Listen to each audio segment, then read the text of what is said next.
In the quiet village of Umwasa stood a modest church known as the People of God Cathedral. The People of God Cathedral was not just a place of worship for the people of Umwasa, but was like a lifeblood for the entire community. When word arrived Umwasa that a new priest had been posted to the People of God Cathedral, the villagers prepared for the arrival of their new priest like it was a very big festival. Father Albert arrived Umasa one sunny Saturday morning, fully dressed in his immaculate white priestly attire. Father Albert was very young looking, charismatic, and full of energy. It wasn't long before he won the hearts of the people of Umwasa. Local hunters brought freshly killed games from the bush for Father Albert almost every weekend. The women in the church took turns in preparing and delivering delicious meals to Father Albert every day. Some local village farmers also gifted Father Albert baskets of yams, corns, and even cassavas regularly. The richest man in the village of Umwasa equally gifted Father Albert a very nice house and a brand new car as a sign of his appreciation for Father Albert's visible good works since his arrival in Umwasa. Almost everyone in the land of Umwasa spoke very highly of Father Albert. Father Albert led morning masses at the People of God Cathedral with joy every morning. His sermons were usually so touching. Some very emotional church members sometimes broke down in tears whenever Father Albert is preaching. When the women in Father Albert's church comes to clean the church on Saturday mornings, Father Albert would go round thanking and praising them. He would also pray for them and sometimes offer them light refreshment as a sign of his appreciation for their devotion into ensuring that the house of God stayed neat. One fateful Saturday morning, after the women who came to clean the church had all dispersed, Father Albert saw a woman sobbing at a corner of the church while praying. The woman's name was Neka. Father Albert invited Neka over to his office for counseling. My husband doesn't care about me anymore, Father, confided Obika's wife Neka in Father Albert, with tears streaming uncontrollably down her cheeks. He spends all his time with his friends, continued Neka, and hardly notices me anymore. Stop crying, Sister Neka, said Father Albert. I'm really shocked to hear this, continued Father Albert, while giving Sister Neka a pat on her back. Dry your tears, sister.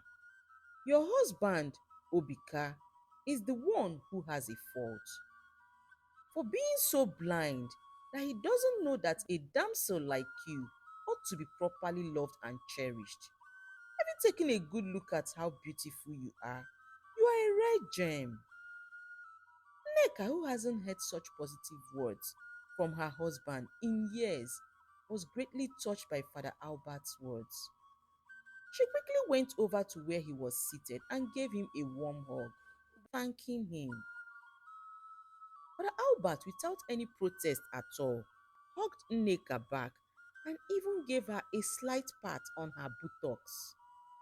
This sent a wild sensation of fear and joy all over Nneka's body, and before Nneka could fully comprehend what was happening, she was returning Father Albert's kisses, and they both made out in his office.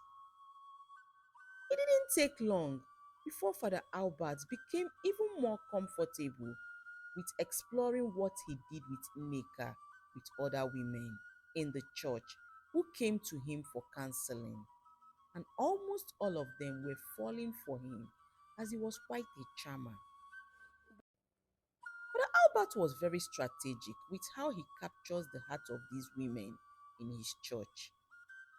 The married ones were his major prey, as most of them seemed to be lacking affection and attention from their husbands back home. During some church activities, like the Stations of the Cross, Father Albert's eyes will stay wandering all over the women in a very inappropriate way as they knelt and stood.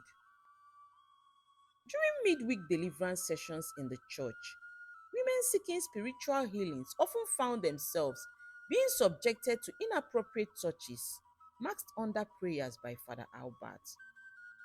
Evil spirits often hide in the most sensitive parts of the body, he would say to them, while placing his hands on their sensitive female body parts and chanting things like, I cleanse you in the name of our Father.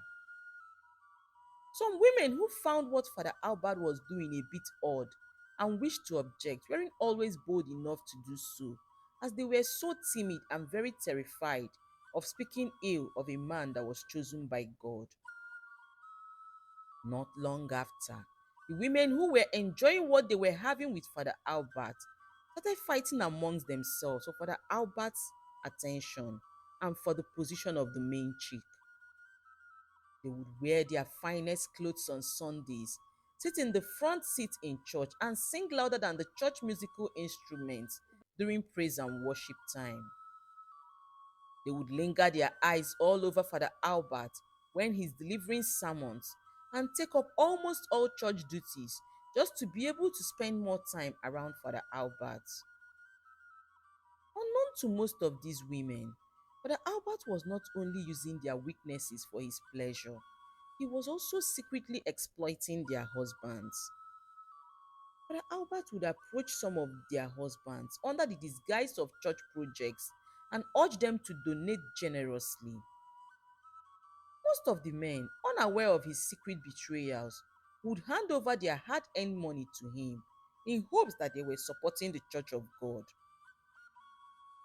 Some of the men who refused to donate willingly ended up doing so fearfully, as Father Albert would sometimes use their confessional statements they made during their sin confessionals as a blackmail tool on them. The women who were sleeping with Father Albert, on the other hand, continued to put in effort into outdoing each other so as to become Father Albert's favorite. They secretly bought extravagant gifts for Father Albert and even started spreading damaging rumors about one another around the village. The once harmonious women's group of the people of God's Cathedral was now a war zone. Not all of the women at the people of God's Cathedral fell for Father Albert's advances, however. One of such women was Isioma, a secondary school teacher in the village of Umuasa, who was widely known for her strong will. When Father Albert invited Isioma to his quarters under the disguise of discussing a church project, Isioma saw through Father Albert's intentions. Father, I respect you, but I am not that kind of woman, said Isioma firmly. Now Albert's face darkened. Be careful, Isioma, he said. It is not wise to speak against an anointed man of God that way. Angered by Isioma's rejection and afraid that Isioma may expose him, Father Albert quickly started a destructive campaign against Isioma. During sermons, he would subtly refer to Isioma as a Jezebel and accuse her of sowing seeds of discord in the church. The church members, who were unaware of the real truth of what transpired between Father Albert and Isioma, soon turned against Isioma. Not long after, Isioma stopped going to church and started isolating herself when she could no longer handle the attacks and insults she was getting from the other members of the church because of what Father Albert told them. Father Albert's reign of terror at the people of God's Cathedral would have smoothly continued if not for Mrs. Nkechi, who was one of Father Albert's victims. Mrs. Nkechi, who could no longer live with her extra troubling conscience after each secret session with Father Albert, decided one day that enough was enough. So one evening, Mrs. Nkechi cried and confessed what Father Albert had been doing with her and some other women in their church to her husband Obichukwu. Obichukwu, who was so furious and very angry, gathered other men in their village whose wives were also victims of Father Albert's advances, and they all devised a secret plan together. The men hired a prostitute and used her to lure Father Albert to where they were able to capture video evidence of him in the act.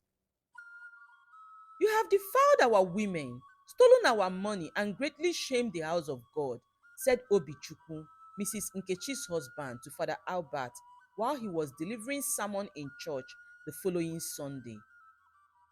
More men of the people of God's cathedral backed Obichukwu up as they all confronted Father Albert before the entire church members.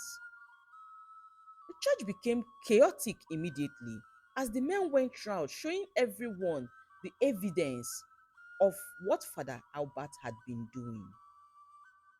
Most of the women who were having secret affairs with Father Albert wept openly as their shame was now in public. Father Albert tried to deny the accusations, but the evidence the men gathered against him were undeniable. The village elders, who were horrified by the scandal, declared Father Albert unfit to continue to be the priest of their village cathedral. That evening, Father Albert was driven out of the village of Umuasa. His belongings were thrown away. The villagers cursed him out loudly and sang mockery songs for him, while he left with his head bowed in shame. Isioma, the village school teacher, was finally vindicated and apologized to by the entire community for how badly they treated her, not knowing that she was innocent. The women, who were victims of Father Albert's advances, equally tried to heal from the trauma of what had happened to them by offering support to one another. The church, though shaken, began its long journey of cleansing and healing after the bishop sent them a new elderly priest with a long track record of decency to start heading their church again. This is the end of my story. The moral of this story is that heavenly race is a personal race. Sometimes, the people we worship and act like they are the gatekeepers of our heavenly gates are humans like us and not as holy as we assume them to be. Secondly, men, love your wives. They are very emotional beings who sometimes in their weak moments easily fall for people like Father Albert who give them cheap attention. Lastly, women should desist from selling themselves cheaply to men of God because they are looking for where to pour their emotional pains, as it is not right and doesn't always end well. Please respect yourselves. Thank you for watching.